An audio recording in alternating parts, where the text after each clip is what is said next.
historia de la radiología.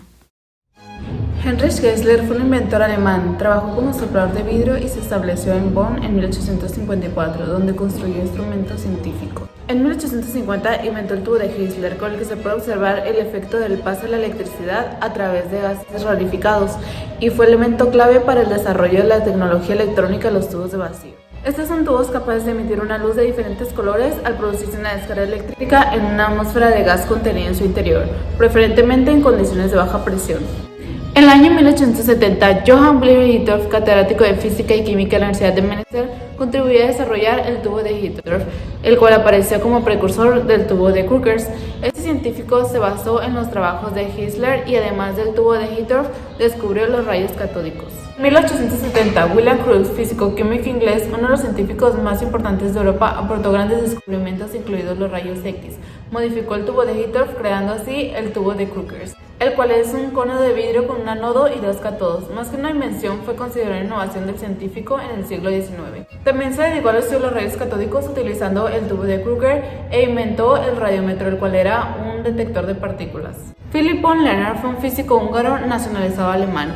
En 1894 realizó estudios acerca de los rayos catódicos y sus efectos al hacerlos incidir sobre uranio, el cual se encontraba cubierto con una capa de aluminio dentro de un tubo de vacío. Con este experimento, Lerner consiguió una irradiación lumínica. A este término se le denominó rayos de Lerner, el cual lo llevaría a ganar el Premio Nobel de la Física en 1905. El 8 de noviembre de 1895, Wilhelm Röntgen experimentó con la producción de rayos catódicos. Realizó la primera radiografía del cuerpo humano y a este descubrimiento lo nombró rayos X. Posterior a este, Otto Walkhoff, que era un odontólogo alemán, hizo la primera radiografía dental. En este mismo año, Jay Morton realizó la primera radiografía de cráneo en Estados Unidos. En julio de 1896, 8 meses después del descubrimiento de Röntgen, William Rawlings diseñó, utilizó y publicó una descripción de un cassette de intraoral y fluoroscopía oral. 1896, C. Edmund Kells hizo la primera radiología en pacientes. Fue cirujano dentista en Nueva Orleans, Estados Unidos. Fue el primer odontólogo en darle uso clínico a los rayos X, al verificar si un conducto radicular había sido obturado. Realizó la primera radiografía dental en Estados Unidos en abril de 1896, disminuyendo el tiempo de exposición. No quiso experimentar en otras personas, por lo cual las radiografías siempre las realizaba por sí mismo. Eso lo llevó a perder una mano, pero insistía en mejorar el tiempo de exposición, luego perdiendo la otra, y finalmente se suicidó. Aquí podemos observar el laboratorio de Kells y su oficina. En 1901, William H. Rawlings hizo el primer documento que hablaba sobre los peligros que podía causar los rayos X en las personas. Fue un médico pionero e innovador que introdujo los rayos X tanto en medicina como en odontología. Inventó la primera unidad dental para rayos X en odontología y en 1896 creó el primer fluoroscopio para poder examinar a mejor detalle los dientes posteriores. En 1901 inició su carrera contra los rayos X o contra la radiación que podría causar a nosotros. Ese mismo año, Frank Van Wertz utilizó por primera vez la película intraoral en la cavidad oral para poder examinar a mejor detalle los dientes posteriores.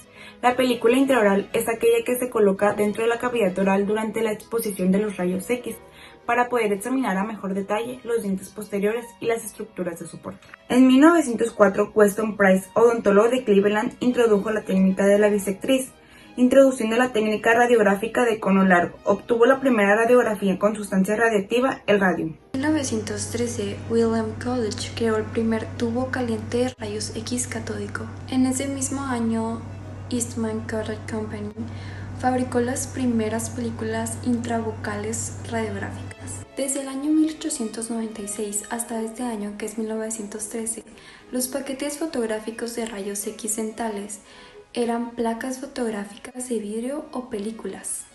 En 1920, Franklin McCormack utilizó la técnica del paralelismo para tomar placas dentales. En 1920 se fabricó la primera película periapical hecha a máquina. En 1923 se colocó una versión en miniatura del tubo rayos X fabricada por Victoria's Ray Corporation en Chicago. En 1925, Howard Ripper refinó la técnica bisectriz original, presentó la técnica aleta mordible y escribió el primer libro de radiología dental. En 1933, General Electric introdujo un nuevo aparato que contenía características internas. En 1947, Gordon Frigyard, padre de la radiología dental moderna, introdujo la técnica de paralelismo con cono largo. En 1957 se introduce el aparato de kilovoltaje variable. En 1966 se introduce la cabeza larga y corta. El Dr. Francisco Moulin marcó el comienzo de la radiología digital moderna en odontología con su artículo de 1989 donde describe el radiovisiógrafo.